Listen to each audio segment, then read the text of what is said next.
नमस्कार। आज हम एक बहुत ही दिलचस्प विज्ञान कथा कहानी की गहराइयों में उतर रहे हैं। इसका नाम है नेताजी की वापसी, मल्टीवर्स का रहस्य। नमस्कार। हाँ, ये कहानी वाकई सोचने पर मजबूर करती है। बिल्कुल।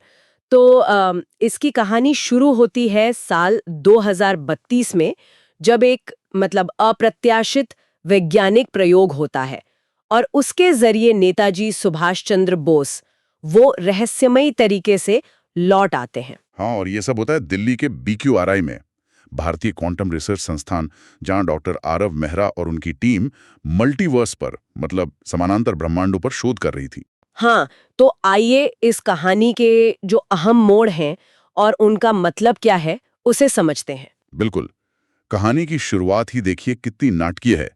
BQRA लैब में अचानक से एक जोरदार ऊर्जा का विस्फोट होता है। एक चमकता हुआ पोर्टल, आप कह सकते हैं एक द्वार सा खुलता है। अच्छा। और उसमें से कौन निकलता है?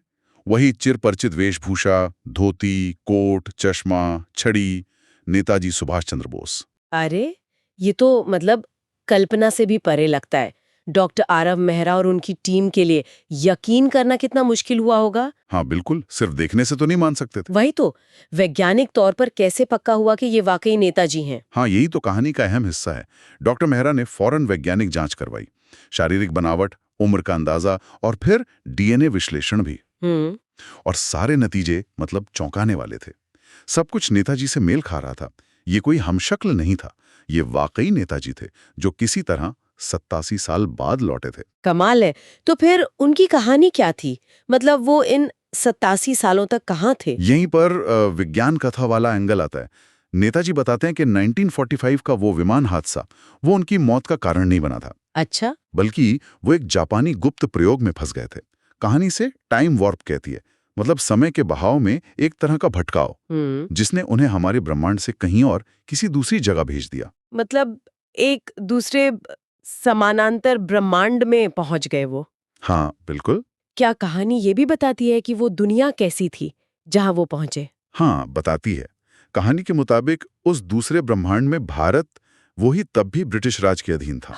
हो। और नेताजी ने, जाहिर है, वहां भी स्वतंत्रता संग्राम जारी रखा। सोचिए, एक और जीवन, एक और संघर्ष, पर उनके दिल में हमेशा अपने असली भारत लौटने की इच्छा बनी रही। और फिर अनजाने में ही सही, BQRI का ये प्रयोग उन्हें वापस खींच लाया। तो जब वो 87 साल बाद 2032 के भारत को देखते हैं, उनका क्या रिएक्शन होता है, क्या नजरिया होता है? क्योंकि तकनीकी तौर पर तो बहुत कुछ बदल गया होगा। बिल्कुल। वो आर्टिफिशियल इंटेलिजेंस देखते हैं, डिजिटल क्रांति देखते हैं, ये सब नया था उनके लिए। लेकिन कहानी यही दिलचस्प हो जाती है। नेताजी सिर्फ प्रगति देखकर खुश नहीं होते, वो महसूस करते हैं कि भ्रष्टाचार, सामाजिक असमानता, राजनीतिक नैतिकता में गिरावट, ये पुरानी समस्याएं अब भी हैं। शायद उनका रूप बदल गया है, पर वो मौजूद हैं।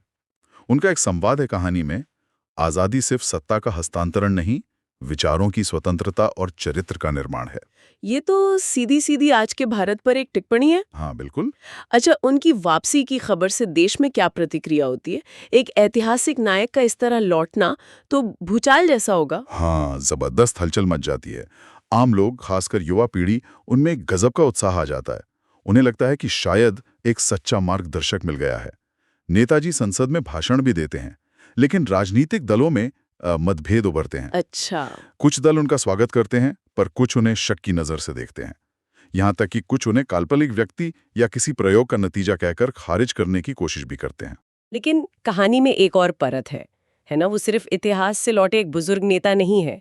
उन 87 सालों ने उन्हें बदला भी। बिल्कुल सही। यही कहानी का सबसे अनोखा पहलू है मेरे ख्याल से। दूसरे ब्रह्मांड में बिताए उन दशकों में उन्होंने सिर्फ संघर्ष नहीं किया, बल्कि उन्होंने आधुनिक विज्ञान और तकनीक की भी गहरी समझ हासिल कर ली। आर्टिफिशियल इंटेलिजेंस, क्वांटम फिजिक्स, कण भौतिकी की जटिलताएं, स्पेस टाइम कंटिन्यूम की समझ। अरे वाह!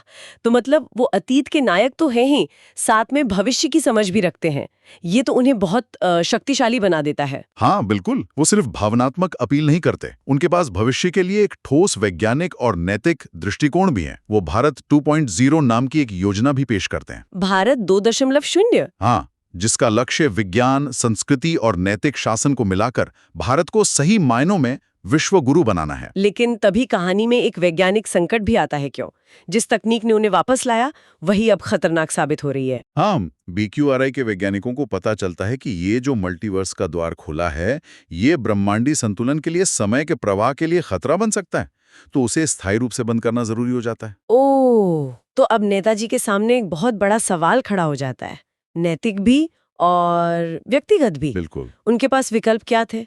या तो वापस उसी दूसरे ब्रह्मांड में लौट जाएं जहां उन्होंने 87 साल बिताए, हाँ, या फिर यहीं रहे 2032 के इस भारत में।